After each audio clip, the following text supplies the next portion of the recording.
వారణాసి తర్వాత రాజమౌళి ఎవరితో సినిమా చేస్తాడంటే ప్రభాస్తో లేదంటే ఎన్టీఆర్తో అన్నారు. కానీ మధ్యలోకి అల్లు అరవింద్ వచ్చి తన కొడుకుతో సినిమా తీయాల్సిందే అని పట్టుబట్టినట్టు ప్రచారం చేశారు. ఫైనల్ గా మాత్రం మ్యాన్ ఆఫ్ మాసెస్ ఎన్టీఆర్కే రాజమౌళి నుంచి కాల్ వెళ్తోందని తెలుస్తోంది. అంతా తన తండ్రి విజేంద్ర ప్రసాద్ ఇచ్చిన హింట్స్ తోనే జక్కన్నతో ఎన్టీఆర్ మూవీని ఇండస్ట్రీ జనం ఆల్మోస్ట్ కన్ఫర్మ్ చేసుకుంటున్నారు. ఇలాంటి టైంలో మరో సాలిడ్ న్యూస్ ఏంటి అంటే డ్రాగన్ మూవీ చాప్టర్ క్లోజ్ అయింది. నిజంగా ఇది నిజం. జోర్దాన్లో ఒక యాక్షన్ పార్ట్ పూర్తయింది అనేది అసలు వార్త. కానీ ఇక్కడ తేలాల్సింది డ్రాగన్ మూవీ షూటింగ్కి గుమ్మడికాయ కొట్టే టైం వచ్చిందని. దసరా వరకు షూటింగ్ కంటిన్యూ అన్నారు. కానీ ఈ లోపే చాప్టర్ క్లోజ్ చేయడానికి రీజన్ రాజమౌళి నుంచి వచ్చిన కాలేనా? ఒక రకంగా అది కూడా ఒక కారణం కావచ్చు. కానీ ప్రశాంత్ నీల్ డ్రాగన్ ని 2 భాగాలుగా ప్లాన్ చేసి అందులో మొదటి భాగాన్ని పూర్తి చేసేస్తున్నాడు. ఆల్మోస్ట్ పూర్తి చేశాడు. ఈ నెలాఖరులోగా డ్రాగన్ మొదటి భాగం పూర్తవుతుందా? దీనికి రాజమౌళితో ఎన్టీఆర్ సినిమాకి ఉన్న లింక్ ఏంటి? Take a look.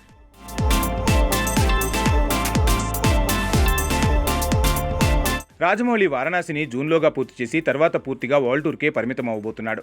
Baahubali release టైంలో నార్త్ ఇండియా మార్కెట్కి గేట్లు తెరిచేందుకు ఎంత కష్టపడ్డాడో అంతకు 100 రెట్లు వరల్డ్ మార్కెట్లో మన సినిమాకు గేట్లు తెరిపించే పనిలో బిజీ అవుతాడు. అంతవరకు ఓకే. కానీ ఆ తర్వాత రాజమౌళి ఏ హీరోతో సినిమా చేస్తాడనేదే 1000 కోట్ల డౌట్. ప్రభాస్, ఎన్టీఆర్, బన్నీ ఇలా తన ముందు 3 ఆప్షన్స్ ఉన్నాయి. ఎవరిని పిలిచినా వాళ్ళు వచ్చి వాలటం చాలా చిన్న విషయం. కాకపోతే రాజమౌళి ఎవరితో మూవీ ప్లాన్ చేస్తున్నాడనేదే ఇక్కడ అసలు ప్రశ్న. ఆ ప్రశ్నకే ఎన్టీఆర్ పేరు సమాధానంగా వినిపిస్తోంది. ఆల్రెడీ రాజమౌళి నుంచి కాల్ వెళ్లటం, ఎన్టీఆర్లో ఎక్కడ లేని ఉత్సాహం కనిపించడం పెరిగిపోయాయి. Already dragon movie chapter close చేసే పనిలో ఉంది ప్రశాంత్ నీల్ టీం. అవును, 2 భాగాలుగా ప్లాన్ చేసిన డ్రాగన్లో మొదటి చాప్టర్ ఏప్రిల్లోగా పూర్తవచ్చు.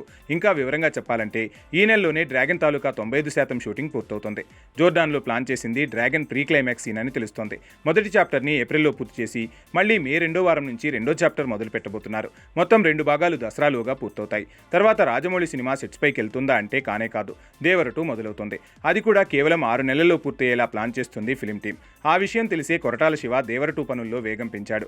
రాజమౌళి నుంచి నిజంగా ఎన్టీఆర్కి కాల్ వెళ్తే వారణాసి జూన్లో పూర్తయ్యే ఛాన్స్ ఉంటే ఆ తర్వాతే జక్కన్నతో మ్యాన్ ఆఫ్ మాసెస్ మూవీ ఉండాలి. కానీ వారణాసి పాన్ వరల్డ్ మూవీ అవడంతో 2027లో రిలీజ్ అయ్యే వరకే కాదు, విడుదలైనాక మే వరకు మహేష్, రాజమౌళి అంటే ఈ సినిమాను ప్రమోట్ చేస్తూనే ఉంటుంది.